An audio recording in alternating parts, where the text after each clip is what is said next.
Hello, beautiful souls, and welcome to a very special live session of Wisdom Waves Wednesday. I'm your host, Swati Gupta, founder of Joyful Parenting Club and author of Give Your Child Wings, and your companion on this journey of conscious parenting and soulful living. Today, we are diving deep into a conversation of strength, resilience, surrender, and second chances with a truly inspiring guest, Neeti Kanungo, author of a very powerful book called Reborn. Neeti is not only a brilliant writer but also a brave cancer survivor who has turned her pain into purpose by sharing her journey with the world. Her book offers 8 transformative lessons from her experiences with cancer, not just for patients, but for caregivers, families, anyone who is going through difficult time. So we are talking today with Neeti Kanungu. Thank you so much, Neeti, from the bottom of my heart for being here. It was very sweet of you to accept my invite, and it really means a lot. Thank you, Swati. Thank you so much for inviting me. So, I have a couple of questions. I have a bank of questions for you. So, would you mind if we can dive into the questions? No, please, let's just shoot straight away. Awesome. Now, Neeti, can you take us back to the moment where everything changed? What was the beginning of your cancer journey, like emotionally, mentally? Although I have read this book half. I've read till 41 pages, but I know it. But I want my audience to know what actually changed and how did you feel and what was it, especially for people who are going through this tough phase. Swati, of course, the journey begins in many unexpected ways. Since I was aware that we must constantly keep checking ourselves. Uh, it started for me one night, like Hmm. any other night, when I was kind of examining myself. Uh, Hmm. Normally, either while bathing or while sleeping. Yeah. Yeah. uh, I suddenly felt something unusual on my left breast. Hmm. Hmm. And I remember that moment. It was so kind of numbing, and it felt Absolutely. it felt like a little pea. It was very small but very hard. And Hmm. Hmm. uh, I for a moment I was numb and I was a little bit in shock that, and then I was hoping that it is nothing very something to be scared of, afraid of, and I Yeah. immediately decided that the very next day I'm going to go and see a doctor. Hmm. Hmm. Yeah. And but even before that, I remember that very night before I was laying down on the bed. Uh, I was having some kind of an internal dialogue. Hmm. Hmm. My inner self, or you can say with God. And Yeah. Yeah. uh, that voice inside me kept telling me that, Niti, you probably need to be conscious of your health, because Wow. the way you're going, you may Hmm. land up in trouble, something major may happen to you. Hmm. Hmm. So, uh, in a way, I can say your body sends you signals, and I Yeah. Yeah. one fortunate one who listened to that signal. Yeah. Very true. Very true. uh, Hmm. Hmm. and that's how it began. And then, of course, the tests and all happened. And Hmm. the biopsy result came. Uh, it was like too shocking for me in the sense that Obviously. Hmm. I couldn't even cry. Yeah. Yeah. It was kind of denial, and it was anger that Hmm. how can this happen to me, and no, Yeah. this is not right, and maybe there is something wrong with the reports. Hmm. Hmm. And then, of course, one goes through so many emotions. Yeah. So it becomes not just a physical disease, it also becomes something mental. Hmm. Hmm. also mental. Yeah. So that's how it started for me. Uh, and along the journey, there were it unfolded into many, many different phases, and it brought a new learning. It was like, the teacher was constantly saying, you learn this, you experience this, and you learn this. So Yeah. that kind of a journey for me. Correct, correct. No, I can completely understand, and I'm glad you heard your inner voice, because I think God has different ways of telling you that, okay, be cautious. I'm throwing something on you, but you have to be mindful on understanding that throw. I remember when my mom had, because I told you that my mom also went through cancer, and that's why this story, or probably your journey, and when I met you also, why things are so, I mean, it touches my heart, because I have been through every bit of it. I was very young, I was not even 21 when my mom had it. So during that time also, I realized, mom always used to ignore. Okay, it's my brother's boards now, my daughter is having graduation, my this, my that, my husband this, my daughter. So every time it was always us. And unfortunately, she knew there was a problem. She very well knew it.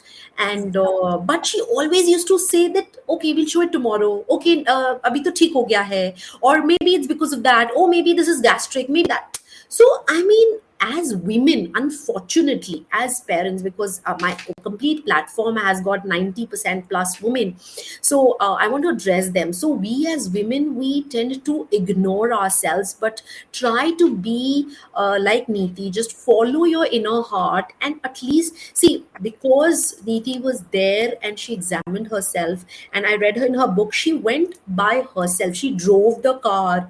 She went, she went to the temple. From there, she went to the hospital.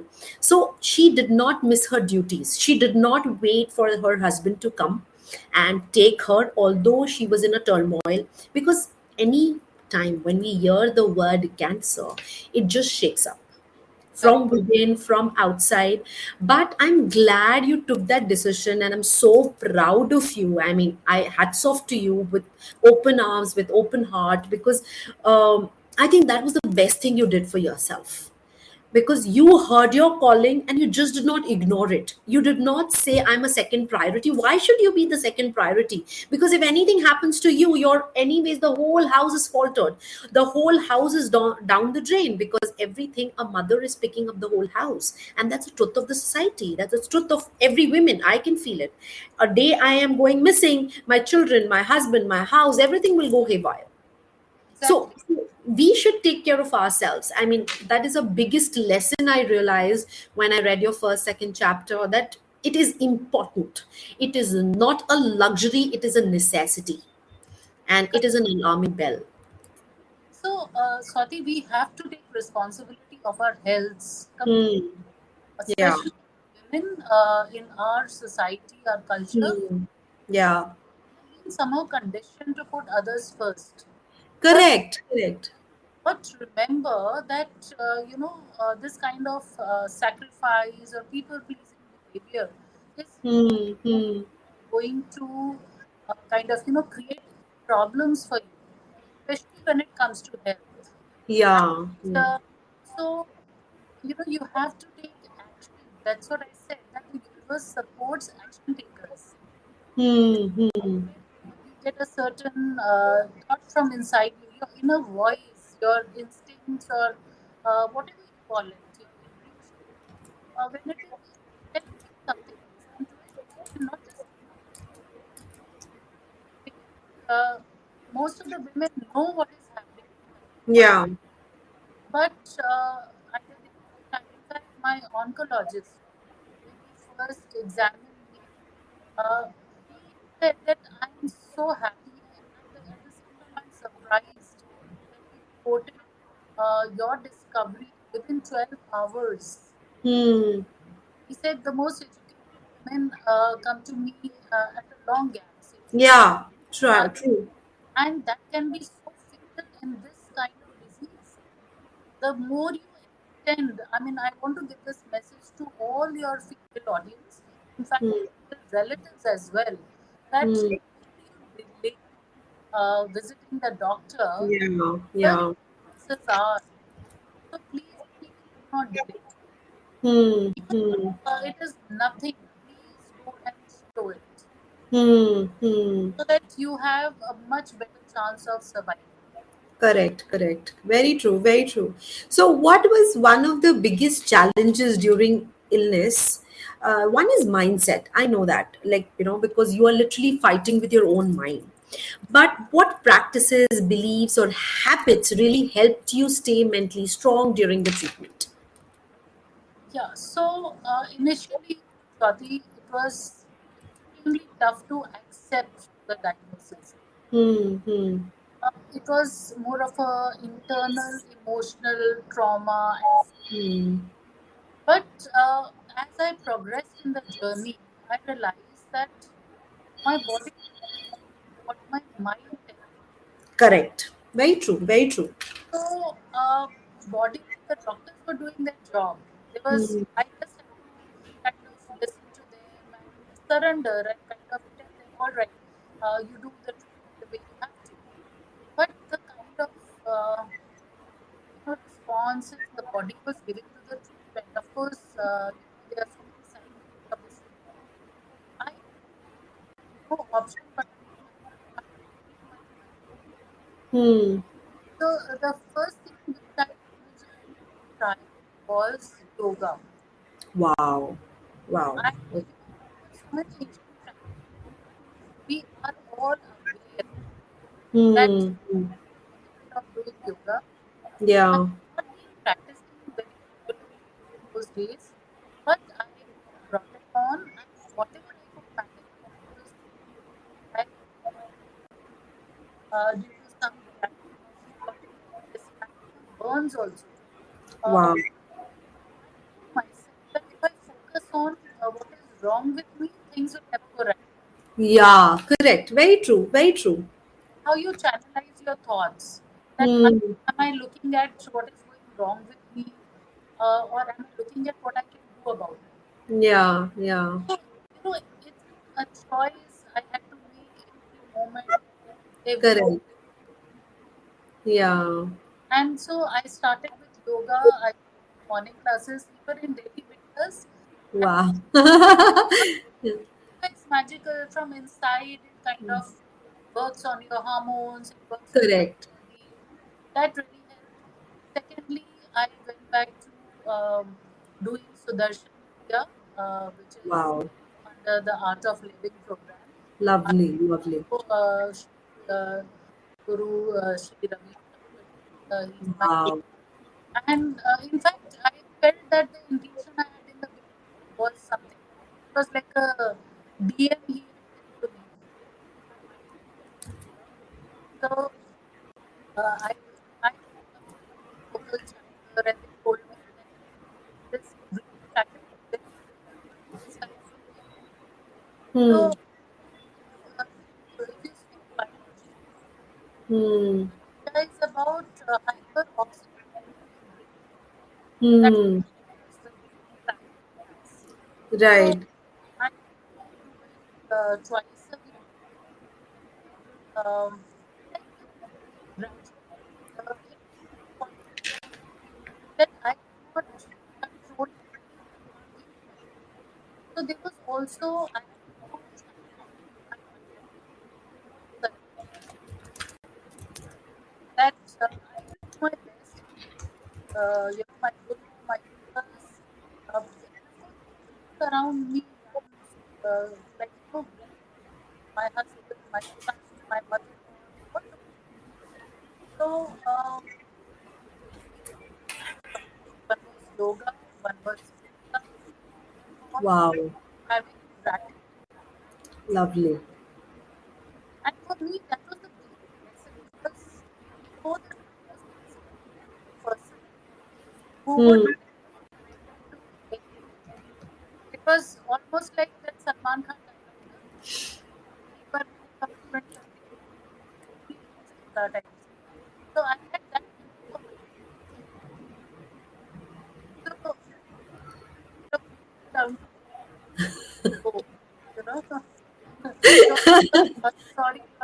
loss.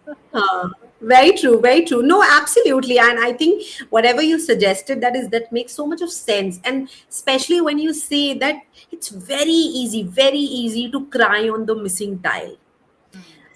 The life, you will see hundreds of good things, but unfortunately one bad thing will spoil your mood.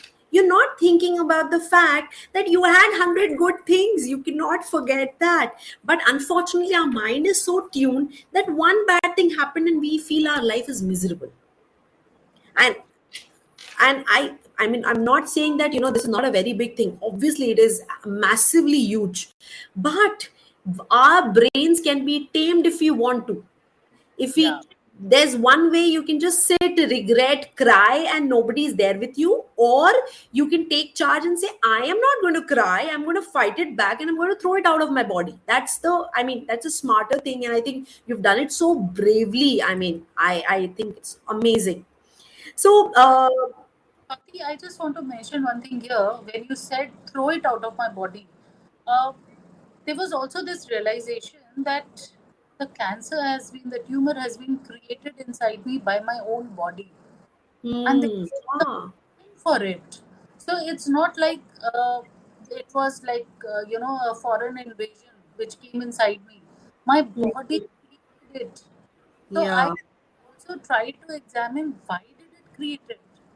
It is trying to give me a message. It is something toxic which I have created inside me myself. Wow, wow, oh my goodness, that's deep. Yeah, That and is so deep. because we look at cancer as a monster which somewhere hits us from outside, and we have to cut it out and throw it out and get rid of it and keep Hmm, attack us again. No, correct. but I felt that it is something that our body creates inside us because of certain biological reasons. There could be genetic reasons. There could be toxicity. So many reasons. So I Yeah. Could one be negative energy from outside, whatever it is. I mean, but unfortunately, our body is creating it because we yeah, do not get it injected. We do not get it's, oh, we've attached it to something for us. That's so deep. I mean, I can't tell you. I mean, this was such a big eye opener. That's so true. I mean, we've never thought it, actually, I've never thought it that way, because always I used to feel I'll just take that foreign particle from my mom's body and I just throw it. yeah, But we don't realize probably she was trying to heal us, and in the process she took that in her, and probably because of that it happened. Like, she was always stressed about her yeah, children, about her husband, because she was she was the kind of the head of the family yeah. for the So longest time. common in women, this kind of behavior of Hmm. Hmm. kind of putting yourself at stress. So, I realize that even if the doctor will surgically remove it, uh, Hmm. Hmm. means that what caused it to be created in my body, I Hmm. need to change those causes. So it was just something which became visible. And Hmm. at the end of my book, I have mentioned that I am even in gratitude to that tumor. Hmm. Tell me that, look, Neeti, these are the things you need to change in your life. Yeah, yeah. So it is like a doorbell kind of a thing, that it knocked your door to tell you you better take care of yourselves. So that, I mean, this is just a trailer, and I'm showing you this trailer because I want you to be better, be more careful about yourself. Correct. Wow, wow, that is super deep. I mean, wow. So you mentioned about the 8 lessons in the book. Could Correct. you share that one lesson which impacted your healing, or that one thing which you just can't do away with? You've spoken about denial, you've spoken about your strength, you've spoken about your fear, your anger, your breakthrough, your sailing through. So I was just going through all that because those are the 4 chapters I read. So what was that one thing which just struck you so hard, which you want the world to know, or which you want people to know who are going through terminal illness, maybe not just cancer but any kind of illness? Exactly. Yeah, so there were many lessons. I wouldn't say one was more important than the other. But for Hmm. me personally, I would say that it is about, uh, what I wrote was about taking a leap of faith. Hmm. I think it was in chapter 7 where I say that imagine you're standing on the edge of a cliff Hmm. and Hmm. no option to turn back or just Yeah. you have to Hmm. jump. I mean, that's the Wow. only option you have. Hmm. So, Hmm. what will you do? I mean, you're scared that I will fall down and obviously I will die. You know, Ah. uh, cancer puts you in that kind of an, you know, like, start with chemotherapy, go that the journey which you can't return from. Hmm. Very true. Going Very to true. be me forever. I'm going to lose my hair. Hmm. They're going to probably look at me and think I'm dying or something. I mean, Yeah. Yeah. it was, That's a bigger stress. yeah, Hmm. so I was on that edge and there was no option but to like jump Hmm. over. Hmm. Hmm. Hmm. So whenever you feel like such a phase in your life, which is like Yeah. Yeah. or down kind of thing, you have to let go of your ego, your fear. Just look up, don't look down. Look Yeah. in faith. See, when Yeah. you get fear, Hmm. you look up in faith and Faith. Right. you just take, you don't say I'm jumping, you say I'm taking a leap. Wow. So beautiful. Lovely. You'll be surprised that suddenly you will see that you have developed wings. Wow, wow, that's so deep. That's so lovely. Which calls me to another question because when you said so beautifully that just look up so that you have that faith. So during this process, there are times when we are worried about our support system. Like you beautifully mentioned how your husband was your support system, how your son was your support system, your friends came from different cities to see you and stuff like that. And in between, you mentioned very nicely that there were some people who would just call you just for the heck of it. They would want to talk to the world about rubbish about you, and they would just want to spread the rumor about, oh my god, Neeti got this and stuff like that. And there would be some people who would just talking about their vacations, and I love that because I'd seen that all those things during my mother's time. I mean, people would just call me, Acha, how's your MBA going on? Ab to tune chhod diya. Because the people are very jealous. People are very, I mean, not jealous, jealous probably I'm using the wrong word, but people really don't know what to talk. Like Mm. at that point of time, you really want that kind of sympathy and empathizing rather than anything else. You do not want that sympathy and you do not want that talk. You probably need a good pep talk about your health, somebody asking you about it. So although you've shared it very beautifully, so what is that one advice? Is suppose uh, somebody is calling a person who is having this kind of, so what kind of conversation should that person have so that it's not awkward? I'm not making that patient awkward, and at the same time I'm not trying to tell her that, oh, I just call you for the just heck of it because you are my in my life, but I don't care about you. I want to tell that person I really love you, I care for you, and I'm there if you need me. And I know it's tough, but I know you'll sail through. So something like that. But what would be your take to this? Okay, so first thing I realized was that generally people are awkward about what to say on such, situations, Yeah, yeah, true. and most of the people are not very openly expressive of their emotions. Hmm, hmm. Um, as a patient, when someone used to call me, I had a certain expectation. It was initially it used to hurt me when I didn't hear the words that I wanted to hear. And Right, then, so, it is two things. One is I have some expectation, the other person doesn't know how to express it. Or correct. he or she wants to say things in a muted way or in a not a very direct way with the fear of offending me, Hmm. of not wanting to hurt me. So I realized that a lot of people will try to distract you with talk of something else Ha, or ha. they will talk about their own life. Uh, Hmm. Generally speaking, I think one should, before making such a call, one should decide what exactly is it that you want to speak. What is Correct. your relationship with that person? Do you want to Hmm. be cordial? Do you want to, can you afford to get emotional? Because a lot of people find it difficult to uh, kind of honestly, you know, Hmm.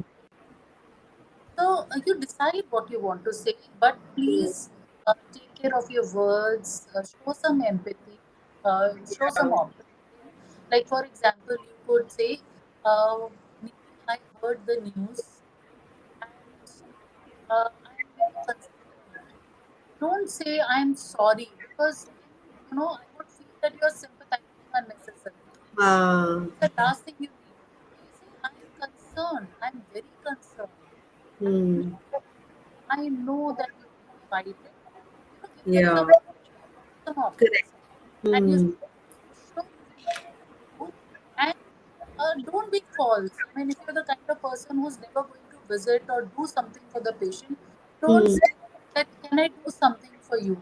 Don't say it because the person can sense it that you're being false, right? Yeah. Yeah. Very true. Very true. I agree. Yes, it's true. Yes. And use the words as I said that I'm very concerned. I'm sure you will Hmm. do. I wish you all the luck. And Hmm. waiting to hear of the news of your recovery. And if the patient asks you, what is wrong with your life, then you shout it loudly. Yeah. Very true. Hmm. Also thinking of the people who are genuinely curious about or who have some personal agenda. You actually can't do anything about it. You cannot, huh? You should not kind of take that hurt or feel very anxious about it because, as I wrote in my book also, that the people who are judging you, they don't know any better. Ha, ha. Right. Very true. So it doesn't matter because the world is full of judgments. So Hmm.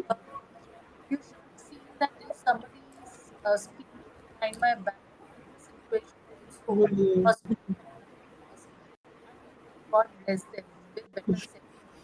Yeah. Yeah. Right? Correct, correct. Very, very true. I mean, the more honest you are with that person will feel better rather than you making that person feel miserable when you're doing this.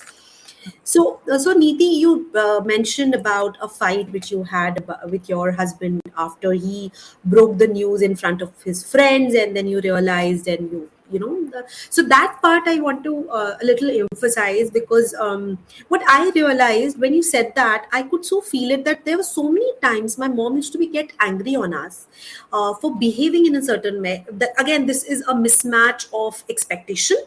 The patient expects something, and the patient family is expecting something else. They are also going through a turmoil. Patient is going through a turmoil. So what is that one suggestion you want to give, or an advice, who is caring for someone who, like, Mm. maybe your better half, or maybe your son, or like gradually you handled it very beautifully and you understood what they are going through, and you took, but I don't think everybody is that mature enough, or maybe everybody is not in that sanity of mind. But can you give some advice? What should you do as a what should that person do as a patient, and what should that family member do as a with the patient? Okay, so I think as a patient, even if you are going through hell, physically, mentally, uh, take a pause and Hmm. try to remember that the people around you, your first family members, Hmm. are there to take care of you. That itself is a blessing. Yeah. Now, whether, and you have to recognize this fact and you have to honor this fact somewhere in your heart. Even Yeah. if Very you true. are not really, in the state of mind, Hmm. Hmm. just try and acknowledge that. Just say Hmm. a little thank you to that person. It could be your child, it could be your husband, it could be Hmm.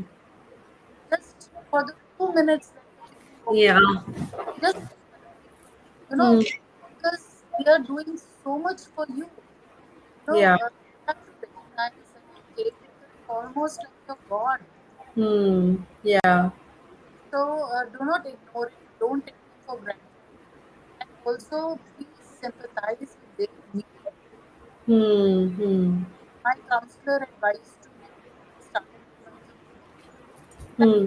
don't just plan the wedding thing that now everyone is there to serve you. Hmm. Whatever you do yourself, please get up and do it.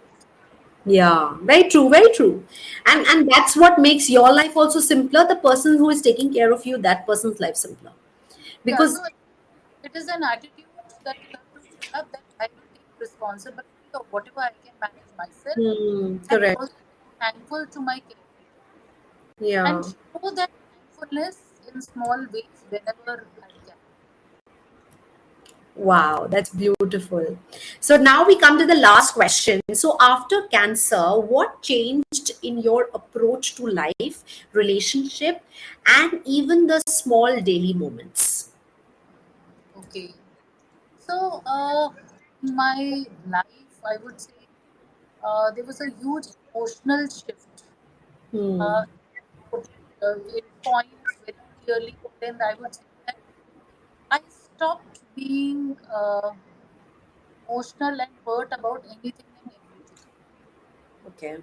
Because it felt that you've seen so much Yeah, in your span of 2 years, I think from 22 to 24, then probably it has made you a more rock solid from inside, maybe. exactly. So Wow. that I I do things a little more objectively and not very blindly and emotionally.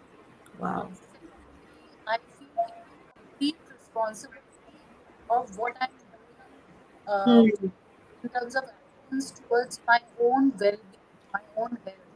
So, Yeah. in other words, prioritizing uh, my needs and my health Yeah. without putting unreasonable demands of others in my life. Yeah. Yeah. Yeah. And lastly, of course, one little thing which I learned and I practice it in daily life is, I would say mood change. If I'm feeling down, I don't allow myself to be down and out for more than 2 3 days. So I Wow. give myself permission of not kind of dwell on this mood and feeling throughout the day. Just Huh. move on with life and try to live fully and Wow. yeah, Wow, I love that. Live life king size.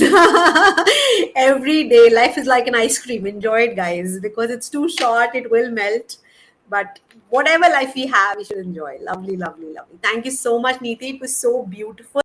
Now, I have prepared a small rapid fire for you, if you don't mind. Just maybe 5, 6 questions. Yeah. yeah, yeah.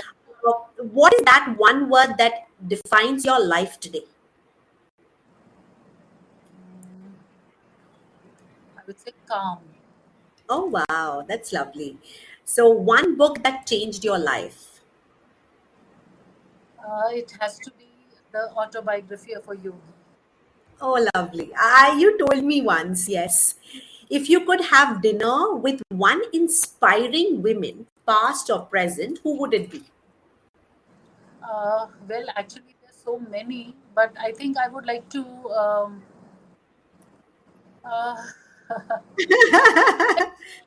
probably, invite my mother down from heaven and maybe have a Oh, heart. that is so sweet, Neeti. That is very, very sweet. What is that one thing in your bucket list now? uh, which I still need to do. Yes. Quite a few, but yeah, if uh, it has to be that one big thing, then maybe it has to be. Now this is like really caught me off guard. Yeah, It's just fun. So, anything, whatever you feel like. so maybe I would like to probably travel to more places in this world, which I want to see and experience. Oh, lovely. Yeah. So I see in your book it says that you are a traveler one, so you love traveling. So yes, that's lovely. One song which lifts your mood instantly. Yeah.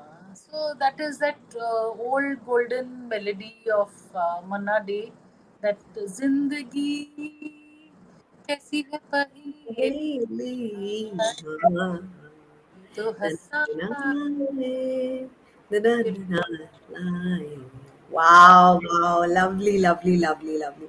Awesome. Now we are coming to the end of the session. Thank you so much, Neeti, from the bottom of my heart for being here. And you're truly, truly, truly inspiring, resilient. Your story isn't just about surviving cancer, it's about awakening, evolving, empowering. And main important thing, guys and women, please don't ignore, make sure that you take care of yourself. Whatever you're seeing, whatever you're feeling, that oh, this is off, please go ahead, visit the doctor immediately. Don't wait till the time it gets aggravated. Be smart like Niti. And thank you so much, Niti. It is such an awakening call. When I was reading, I had tears rolling in my eyes because I felt that I wish I had read this book before. I wish I could guide my mom before. I wish I could take her if it was not her. I wish I knew that this was possible. In easy detection was better. So many ifs and buts, and I so regret and I feel so guilty that I was so silly. Why was I so small? Why was I so silly? I should have taken an action. I should have shown it to my mother. So but I think never, better late than never. Now I want everybody, whoever is watching this, go ahead, pick up this book. It is available on Amazon, it's on Kindle also. The name of the book is Reborn: Lessons from My Cancer Story. And if you want, I'll share the link. You can go ahead and check with Neeti also. And to all of you, you're watching, if you felt moved, inspired, uplifted, imagine, so make sure that you share it with as many people as possible, because this is so this live session is just not like a normal live session. We are just talking words of wisdom, but here we are changing lives, because we are talking about cancer survivor, we're talking about cancer patients, we are talking about big stories which are being a lot of people are going through a lot. Unfortunately, cancer is increasing. Now the cases of cancer are increasing so much that we feel so bad. And everybody needs to read the story. Don't wait for anything major to come. And that's the biggest lesson which I felt from your story, Niti, that you were there in the hospital within 12 hours. And I think that was the best decision you could have made for yourself. So, thank you so much, everyone, for joining in. Thank you so much. Stay tuned for more soulful stories every Wednesday, right here on Wisdom Waves Wednesday. Until then, stay joyful, stay inspired, and keep rising. Take care of yourself. Thank you once again, Niti. Enjoy yourself. Thank you, Bye Swati. bye. Thank Bye you. bye, everyone. Bye.